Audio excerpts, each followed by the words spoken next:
We're back with Caitlin's Corner. Hey everybody, thank you for tuning in. This is Caitlin's Corner. It's a live show all about how to increase nonprofit impact by answering your questions on marketing, fundraising, and anything else under the sun that we can answer.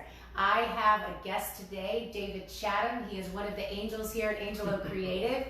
David, introduce yourself really quickly and then we'll get into our topic and questions for the day. David Chatham, worked with Angelo Creative, doing new business development and marketing consulting.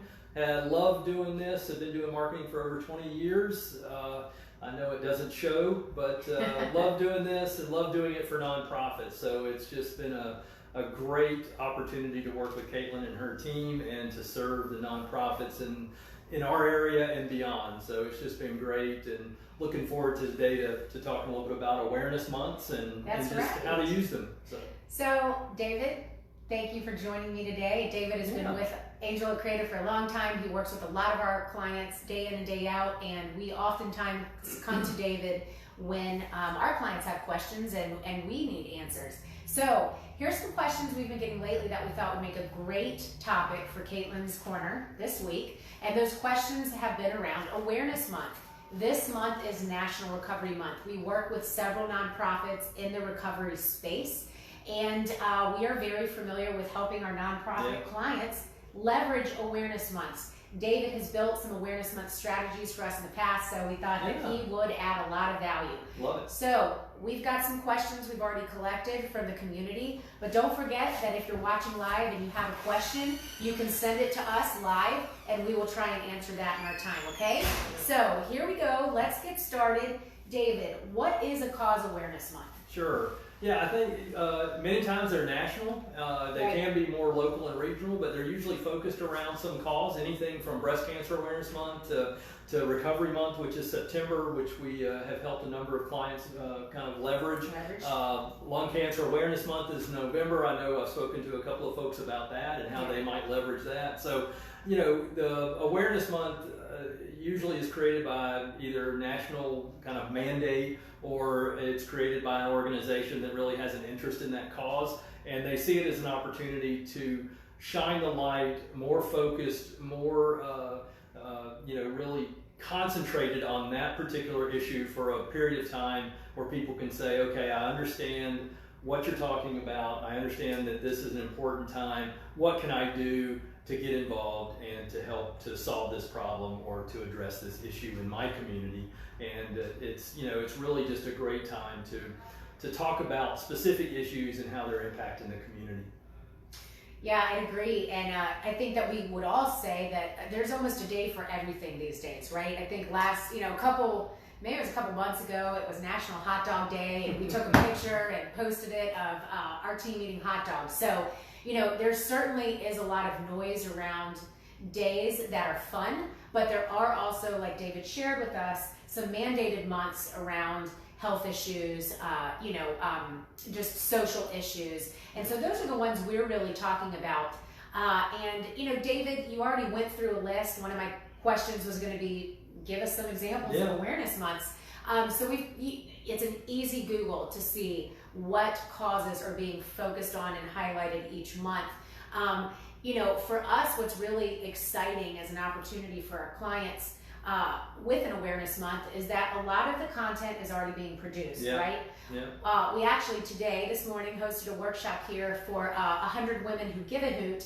One of the nonprofits was asking us how to keep up with the content beast, and Awareness Month is a great way to do that, because a lot of times you have a national affiliation or organization creating content that they want you to share. They want you to use the videos they've already created, use the posts they've already created. That takes a lot of pressure off of your day-to-day responsibilities in feeding this content piece, right? And it's a great, and that curated content that you can get, you can also just take and personalize for your group. That's right. You know, to share maybe one of the personal stories that particular issue or cause impacted, but within the context of your work and the work that you're doing within your organization. So National may put out some statistics, or they may put out some infographic, but then to personalize it and really bring it home, just really add some information to it that is more personal to your group and to your particular chapter or your particular organization. And that can,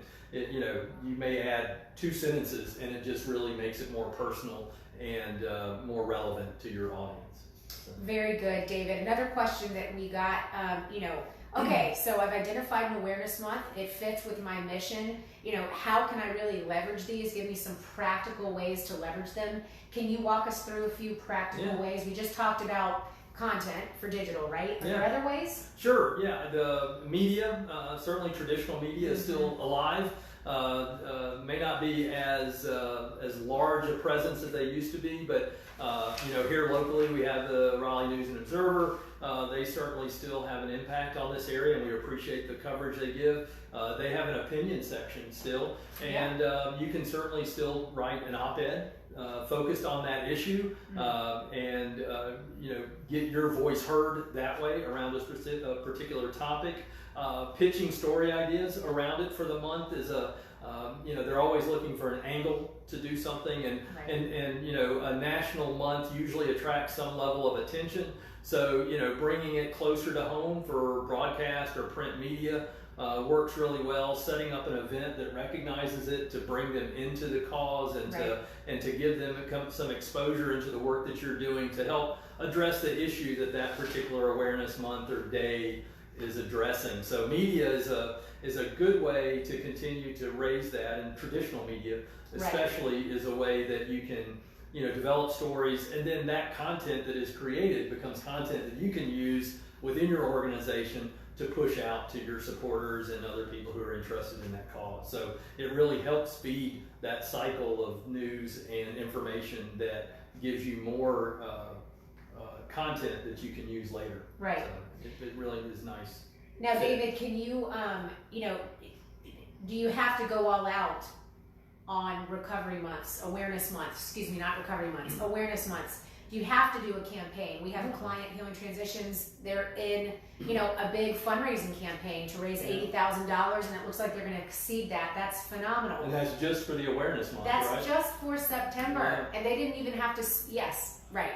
They have been able to leverage what, national organizations are doing around recovery months. So that's been awesome. But could you just do something like, a digital advertising campaign? Do you have to go all out? No, I don't think so. I mean, I think that there's depending on what, nonprofits are always challenged with resources and capacity, right? So correct, right. What fits your organizations and your ability? Know your limits and also know your strengths. Your one strength may be that you've really got a great following on Facebook, and using that to help create content that they're wanting to engage with for that particular time. Maybe it's just once a week you recognize what is an important issue around that awareness month time frame, and really create content. So even just 4 times within that month. It doesn't have to be every day. It doesn't have to be multiple times a week. But just recognizing it and using it as an opportunity to address those issues makes it, it just gives you that opportunity to go to your audiences one more time with information that should have value and that should be of interest to them. And it also brings you into the national discussion, right? I mean, there's there's a bigger issue usually that is being addressed. So whether it's homelessness or addiction or lung cancer or any of those things, being able to say we're part of that national discussion on a local scale. We're trying to make an impact. So it's think global, act local, right? And that's what these months allow us to do, is to say, okay, we know there's this bigger picture out there, but we also know how it's impacting our state or our city, our county, wherever you're serving. Thank you, David. So you're hearing it from us first. Definitely leverage awareness months. They're there for a reason, and they don't have to be as heavy of a lift as you might think that they do. Justin, have we had any more questions come in? Okay, guys, so thank you so much for joining us today on Caitlin's Corner. We love being with you every other week just to share some practical advice. And these are short sessions, so you can tune in and tune out. We hope that we added some value today. Want to remind you about next week we are launching our final People Matter series of 2019. So you definitely want to tune in for that. And I imagine that we'll be getting some questions around the topic that we're discussing with People Matter. And the topic we are discussing is, are you walking your walk? Yes, we went there. It's a tough question. It makes you a little uncomfortable, right? But we really want to challenge nonprofits to walk their walk, and we've interviewed a lot of community leaders around this topic. So tune into that. Send us questions. We'll be definitely answering those in 2 weeks on our next Caitlin's Corner. David, thanks for joining me today. High five. Guys, we'll see you soon and have an awesome week. Thanks, everybody.